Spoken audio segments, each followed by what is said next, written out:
Welcome to Guru study. आज हम भूगोल के महत्वपूर्ण 500 प्लस वन लाइनर्स प्रश्न का अध्ययन करेंगे, जिसमें पहला क्वेश्चन है, भारत की मुख्य भूमि का अक्षांश किसके बीच फैला हुआ है?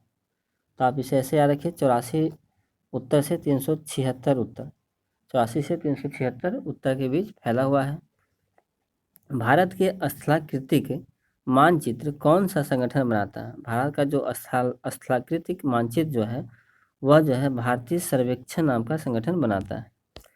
भारत का मानक समय ग्रीनविच मध्य से समय से कितना आगे है? तो 5.1/2 घंटे आगे है। भारत का जो मानक समय है वह ग्रीनविच मध्य समय से 5 घंटा 1/2 मिनट आगे है। किसको सूर्य की ऊर्ध्वाधर किरणें कभी नहीं मिलेगी? श्रीनगर को।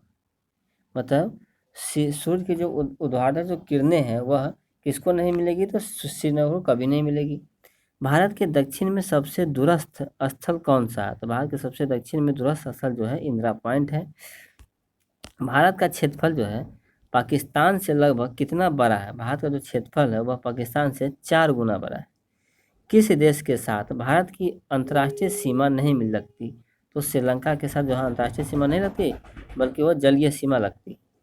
पाक जल संधि किन 2 देशों के बीच में है? तो भारत और श्रीलंका। पाक जो जल संधि है वह भारत और श्रीलंका के बीच में है। हिमाचल प्रदेश के किस जिले की सीमा चीन के साथ सीमा बनाती है? तो किन्नौर। हिमाचल प्रदेश की जो है वह किन्नौर जिला जो है चीन के साथ सीमा बनाती है। राज्य के किस समूह के साथ नागालैंड की साझी सीमाएं हैं? तो अरुणाचल प्रदेश, असम और मणिपुर। नागालैंड की जो साझी सीमा है अरुणाचल प्रदेश के साथ है, असम के साथ है और मणिपुर के साथ है। भारत के किस देश के साथ अपनी सीमा मानचित्रों की अदला बदली की थी? मतलब कौन सा ऐसा देश है जिसके साथ भारत ने अपने सीमा मानचित्रों की अदला बदला की? तो बांग्लादेश के साथ। भारत में 9 तटीय राज्य हैं, किंतु आधे से अधिक समुद्री नमक गुजरात के तट पर बनाया जाता है। क्यों? इसका कारण क्या है? तो कम वर्षा और अपेक्षित आर्द्रता समुद्री जल के वाष्पन द्वारा नमक के उत्पादन के लिए आदर्श है। कहने का अर्थ ये हुआ कि भारत में 9 तटीय राज्य हैं, किंतु आधे से अधिक समुद्री नमक जो है गुजरात के तट पर ही बनाए जाते हैं, क्योंकि वहाँ जो होती कम वर्षा होती है और अपेक्षित आर्द्रता जो है समुद्री जल के वाष्पन के द्वारा जो है नमक उत्पादन के लिए क्या है? तो आदर्श है। किस राज्य की भूमि भारत के पूर्वी और पश्चिमी तटों पर है? तब किस राज्य की भूमि जो है भारत के पूर्वी और पश्चिमी तटों पर है? तो पांडिचेरी की है। भारत के किस राज्य का क्षेत्रफल सबसे अधिक है? तो भारत के किस राज्य का क्षेत्रफल सबसे अधिक है? तो राजस्थान का है। राजस्थान का जो क्षेत्रफल है सबसे अधिक है। भारत की तट रेखा है 7516.6 किलोमीटर। भारत की जो तट रेखा है वह कितना है? तो 7516.6 किलोमीटर है। लक्षद्वीप में कितने द्वीप समूह? लक्षद्वीप में कितने द्वीप समूह है? तो 36 द्वीप समूह। अंडमान निकोबार द्वीप में गद्दीदार चोटी अर्थात उसे सैंडल पीक कहते हैं, वह कहाँ स्थित है? तो उत्तरी अंडमान। अंडमान निकोबार द्वीप में गद्दीदार जो चोटी है वह कहाँ स्थित है? तो उत्तरी अंडमान में स्थित है। आंध्र प्रदेश और तमिलनाडु के तटीय भूभाग को क्या कहते हैं? तो कोरोमंडल तट।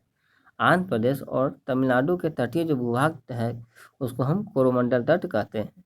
कोंकण तट कहाँ से कहाँ तक विस्तृत है? मतलब कोंकण तट जो है कहाँ से कहाँ तक फैला हुआ है? तो दमन से गोवा तक फैला हुआ है। भारत का कौन सा संघ शासित प्रदेश ऐसा है जिसमें 4 जिले हैं, किंतु उससे किसी भी जिले की सीमा उससे किसी अन्य जिले की सीमा से नहीं लगती है? तो पांडिचेरी।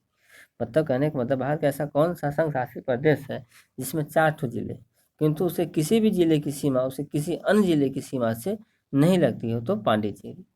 झीलों के अध्ययन को क्या कहते हैं? तो लिम्नोलॉजी। झीलों के जो अध्ययन है उसे हम क्या कहते हैं? तो लिम्नोलॉजी कहते हैं। कुल्लू घाटी किसके बीच स्थित है? तो कुल्लू घाटी जो है धौलाधर और पीर पंजाल के बीच स्थित है। कुल्लू घाटी जो है धौलाधर और पीर पंजाल के बीच स्थित है।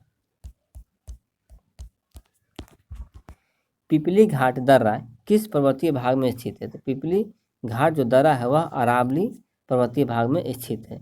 किस हिमालयी चोटी को सागर माथा भी कहते हैं? तो माउंट एवरेस्ट। माउंट एवरेस्ट को जो हम लोग क्या कहते हैं? सागर माथा भी कहते हैं।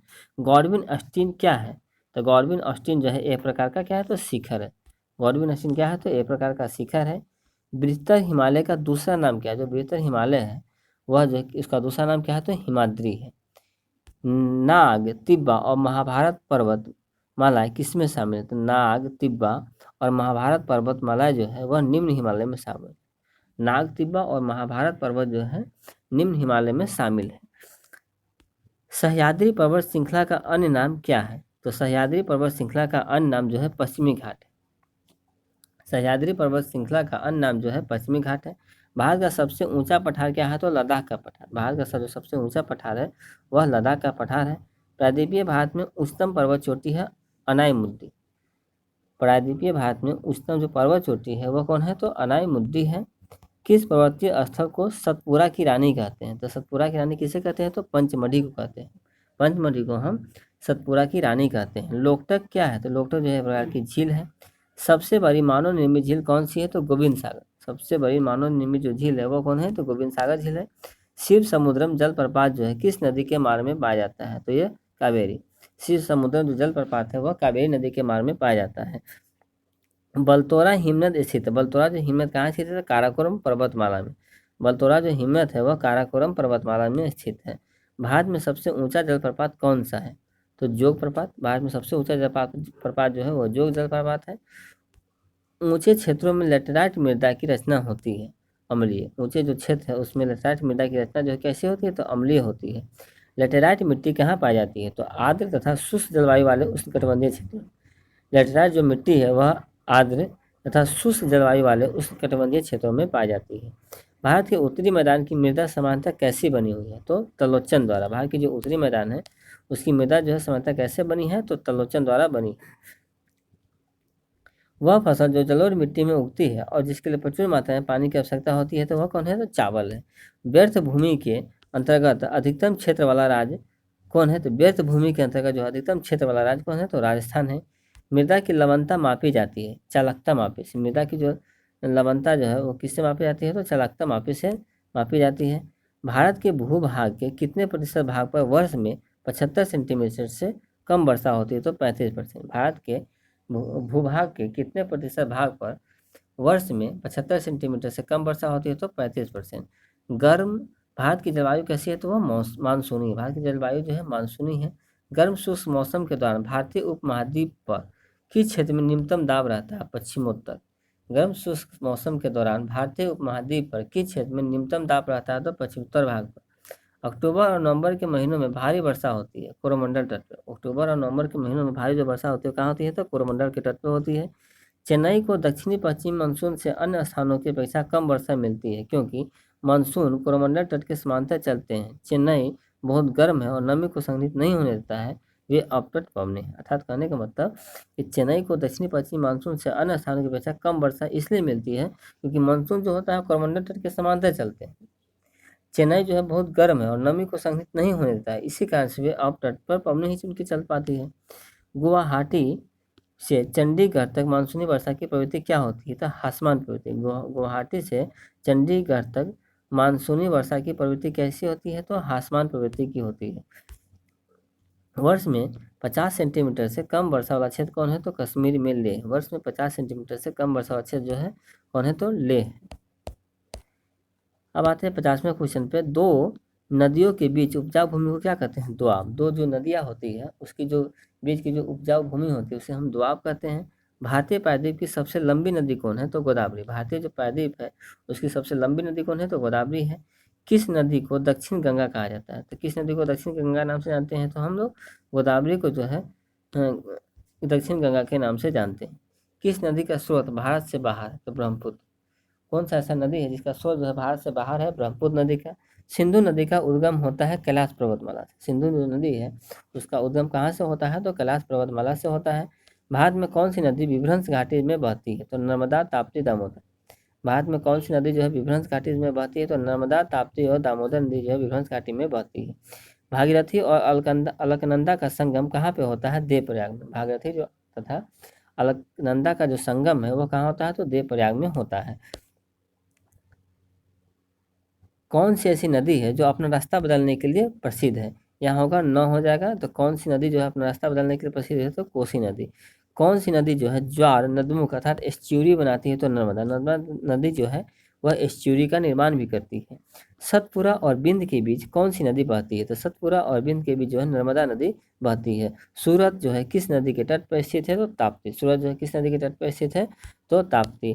भारत की किस नदी का अंतर्देशीय जल निकास है? लूनी। भारत की किस नदी का अंतर्देशीय जल निकास है? तो लूनी नदी का अंतर्देशीय जल निकास है। भारत का कृत्रिम बंदरगाह कौन सा है? चेन्नई या मद्रास। भारत का जो कृत्रिम बंदरगाह है वह चेन्नई या मद्रास है। भारत में कितने मुख्य बंदरगाह है? तो मुख्य बंदरगाह कितने हैं? तो 12 है। भारत में मुख्य बंदरगाह कितने हैं? तो 12 है। पर्यावरणीय आयोजन के साथ मूलतः संबंधित संगठन है NEERI। NEERI जो है पर्यावरणीय आयोजन के साथ मूलतः संबंधित संगठन है। शांत घाटी किस राज्य में स्थित है? तो केरल में। शांत घाटी जो है किस राज्य में स्थित है? केरल में है। केरल की नीरव घाटी में स्थित वन किस प्रकार के वन का एक उदाहरण है? तो उष्णकटिबंधीय वर्षावन। केरल की नीरव घाटी में स्थित वन किस प्रकार के वन का एक उदाहरण है? तो उष्णकटिबंधीय वर्षावन। भारत का प्रथम राष्ट्रीय उद्यान कौन सा है? तो Corbett national park. Corbett national park का एक नया नाम चेंज हो गया है जो आप हमें कमेंट में बताएंगे। पारिस्थितिकी संतुलन बनाए रखने के लिए भारत में जंगल कितने अनुपात में होना चाहिए? पारिस्थितिकी जो संतुलन है उसे बनाए रखने के लिए भारत में जंगल जो है 31 से 34% के अनुपात में होना चाहिए। गंगा डेल्टा के मैंग्रोव वनों को क्या कहते हैं? सुंदरवन। गंगा जो डेल्टा है उसके मैंग्रोव वनों को क्या कहते हैं? तो सुंदरवन कहते हैं।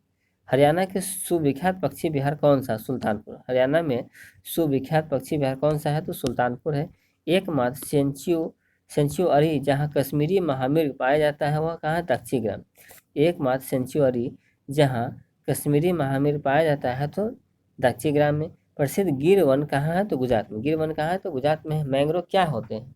तो डेल्टीय वन, वर्षा वन तथा उष्णकटिबंधीय वन होते हैं। मैंग्रोव जो होते हैं वह डेल्टीय वन होते हैं, वर्षा वन होते हैं तथा उष्णकटिबंधीय वन होते हैं। सुंदरी वृक्ष किसकी एक विशेष प्रकार की एक वनस्पति है? तो ज्वारीय वन की। सुंदरी वृक्ष जो है एक विशेष प्रकार की एक वनस्पति है तो ज्वारीय वन की। जीव मंडल आरक्षित क्षेत्रों की पहली परियोजना स्कीम कौन सी थी? तो नीलगिरी जीव मंडल आरक्षित। जीव मंडल आरक्षित क्षेत्रों की पहली परियोजना स्कीम जो थी नीलगिरी जीव मंडल आरक्षित क्षेत्र थी। किसे वैश्विक विरासत वन माना जाता है? तो असम में काजीरंगा, पश्चिम बंगाल में सुंदरवन। इसे वैश्विक विरासत का वन जो है माना जाता है। काजीरंगा राष्ट्रीय उद्यान किसके लिए प्रसिद्ध है? गैंडा के लिए। काजीरंगा जो राष्ट्रीय उद्यान है वो किसके लिए प्रसिद्ध है? तो गैंडा के लिए प्रसिद्ध है। भारत में समुद्री गाय किसके बायो रिजर्व क्षेत्र में पाई जाती है? तो भारत में जो समुद्री गाय है वह मन्नार की खाड़ी में पाई जाती है। भारत में समुद्री गाय जो है मन्नार की खाड़ी बायो रिजर्व क्षेत्र में पाई जाती है। मध्य प्रदेश का शिवपुरी राष्ट्रीय पार्क किस लिए प्रसिद्ध है? मध्य प्रदेश में जो शिवपुरी राष्ट्रीय पार्क है वो तेंदुआ और चीतल के लिए प्रसिद्ध है। कान्हा नेशनल पार्क कहाँ स्थित है? तो मध्य प्रदेश में। कान्हा नेशनल पार्क कहाँ है स्थित है? तो मध्य प्रदेश में है। विश्व का एकमात्र पलावी राष्ट्रीय पार्क कहाँ स्थित है? तो मणिपुर में। विश्व का एकमात्र पलावी जो राष्ट्रीय पार्क है वह मणिपुर में स्थित है। विश्व का एकमात्र तैरता हुआ राष्ट्रीय उद्यान केबू लामजाओ वह कहाँ पे है? तो मणिपुर में। विश्व का एकमात्र तैरता हुआ राष्ट्रीय उद्यान केबू लामजाओ जो है वह कहाँ पे है? तो मणिपुर में है। भारत में वर्षा वन पाए जाते हैं उत्तर पूर्वी हिमालय और पश्चिमी घाट में। भारत में वर्षा वन जो है पाए जाते हैं कहाँ? तो उत्तर पूर्वी हिमालय और पश्चिमी घाट में पाए जाते हैं। मुदुमलाई या अर्थात मृदुमलाई वन्य प्राणी सेंचुरी किस राज्य में स्थित है? तो मृदुमलाई वन्य प्राणी सेंचुरी जो है कर्नाटक, तमिलनाडु तथा केरल में है। कर्नाटक, तमिलनाडु तथा केरल में है। भारत में प्रथम जैव मंडल रिजर्व की स्थापना कहाँ हुई थी? तो नीलगिरी। भारत में प्रथम जो जैव मंडल रिजर्व की स्थापना जो हुई थी कहाँ हुई थी? तो नीलगिरी में हुई थी। भारत में कितने पारिस्थितिकी हॉटस्पॉट है? 4। भारत में कितने पारिस्थितिकी हॉटस्पॉट है? 4 है। नेपाल में कौन सा राष्ट्रीय उद्यान भारत के वाल्मीकि राष्ट्रीय उद्यान की निरंतरता है? तो चितवन राष्ट्रीय उद्यान। नेपाल में कौन सा राष्ट्रीय उद्यान भारत के वाल्मीकि राष्ट्रीय उद्यान की निरंतरता है? तो चितवन राष्ट्रीय उद्यान। चंदन के पेड़ों के लिए किस प्रकार का जंगल उपयुक्त है? तो उष्णकटिबंधीय पर्णपाती। चंदन के पेड़ों के लिए उष्णकटिबंधीय जो है पर्णपाती वन जो है उपयुक्त है। क्रिकेट बैट के लिए विलो कहाँ से प्राप्त होता है? तो कहाँ से प्राप्त होती है? तो शंकुवृक्षी वन से। क्रिकेट बैट के लिए विलो जो है कहाँ से प्राप्त होता है? तो शंकुवृक्षी वन से प्राप्त होता है। कुगटी वन पशु विहार किस राज्य में है? तो कुगटी वन पशु विहार जो है हिमाचल प्रदेश में। कुगटी वन पशु विहार जो है हिमाचल प्रदेश में है। वैश्विक तापमान के फलस्वरूप हो सकता है समुद्र तल में वृद्धि हो जाएगी, फसल के स्वरूप में परिवर्तन हो जाएगा, तट रेखा में परिवर्तन हो जाएगा। जी क्या होगा? तो वैश्विक तापमान के फलस्वरूप वृद्धि होने के कारण। चिपको आंदोलन किससे संबंधित है? तो वन संरक्षण से। चिपको जो आंदोलन है वह वन संरक्षण से संबंधित है। झूम कृषि अभी भी जो है कहाँ प्रचलित है? तो मिजोरम, नागालैंड, मणिपुर। झूम जो कृषि है अभी भी कहाँ प्रचलित है? तो मिजोरम, नागालैंड और मणिपुर में है। भारत में किस जाति के गेहूं की खेती की जाती है? तो ब्रेड गेहूं। भारत में किस जाति के गेहूं की खेती की जाती है? तो ब्रेड गेहूं। अंतर्वर्ती फसल क्या है? तो अंतर्वर्ती जो फसल है और क्या है? तो प्रतिस्थापित फसलें जो तब रोपित की जाती है जब नियमित फसलें उगने में असफल हो जाती है। अंतर्वर्ती फसल उससे फसल कहते हैं उस फसल कहते हैं जो तो तब रोपा जाता है जब नियमित फसलें जो उगने में असफल हो जाती है। तो प्रतिस्थापित फसलों को स्थापना जब करते हैं तो उसे अंतर्वर्ती फसल कहते हैं। रबी फसल के लिए मौसम में भारत में कौन सी फसल समूह उगाई जाती है? तो गेहूं, सरसों, चना। रबी फसल के मौसम में भारत में कौन सी फसल समूह उगाई जाती है? तो गेहूं, सरसों, चना। पठार की स्थलाकृति आदर्श है खनन के लिए। पठार की जो स्थलाकृति किसके आदर्श है? आदर्श है तो खनन के लिए है। भारत में किसका सबसे बड़ा उत्पादक देश है? तो कपास, चाय, तांबा, अभ्रक। भारत जो है किसका सबसे बड़ा उत्पादक देश है? तो कपास, चाय, तांबा तथा अभ्रक। वाणिज्यिक स्तर पर रबर का उत्पादन भारत के किस राज्य में होता है? तो केरल, तमिलनाडु, कर्नाटक। वाणिज्यिक स्तर पर रबर का जो उत्पादन है भारत के किस राज्य में होता है? तो केरल, तमिलनाडु, कर्नाटक में होता है। बगान कृषि पैदा करती है खाद्येतर फसल। बगान जो कृषि है वह क्या पैदा करती है? तो खाद्येतर फसल को पैदा करती है।